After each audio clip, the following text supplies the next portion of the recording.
timeline of this is a little interesting from your point of view, because you had not come out until this was announced. Did you want to come out at this time?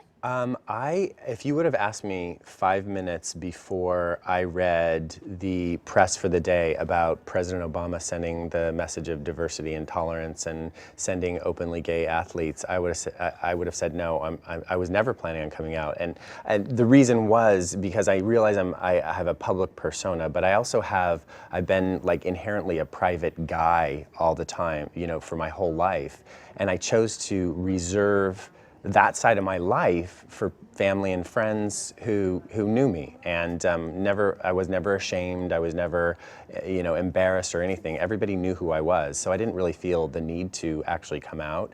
But to come out publicly, I never did think I would. But I really looked at it as an opportunity to represent this message on such a huge platform. I mean, and so when I read about President Obama and his statement, and I'm like, you know what? I'm for tolerance, I'm for diversity. I think this is a good opportunity for me to tell Russia that, you know, I'm a gay man and I'm successful, and here I am, and stand, you know, next to Billie Jean and Caitlin in a strong way. What do you view as your role in Sochi? You know, I think people have asked me that, and I really feel that we're making a statement just by going. I mean, everybody knows what President Obama is trying to do and what kind of a statement he's trying to make. I think that by just getting off the plane and we're going to go from, you know, event to event to event, just being the representative of his message is going to be a really strong statement. I wonder, though, does it put you guys in a difficult position? Say something happens, someone gets arrested or something. Would you feel like you had to speak out? You mean if they got arrested? For breaking one of these newly passed anti-gay laws. Would you feel pressure to have to make a statement on top of just the fact that you and Billie Jean King and Caitlin are just there? Well, I think to answer that question, I feel like there's been a lot of people asking like whether the athletes marching in the opening ceremony should make statements or anything. My feeling is that the athletes have their own job to do, and that is to represent our country in the best way that they can. And they have a dream to meet. I mean, this is their dream. They've worked so hard to come to this point. So let our delegation speak for the country.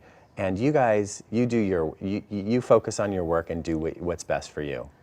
How far have we come since 1988 when you won your gold medal? So far. It's unbelievable. I can't even believe it. Could you have even fathomed coming out when you were skating? Oh no, I had an agent, the very first agent that I had told me that I don't know if you're gay or you're not, but I need to get you endorsements, and I have to get you projects on, you know, TV, and you need to go on television and tell people that you're straight. So, you know, when you're 24 years old, it's a really tough, you're in a tough position.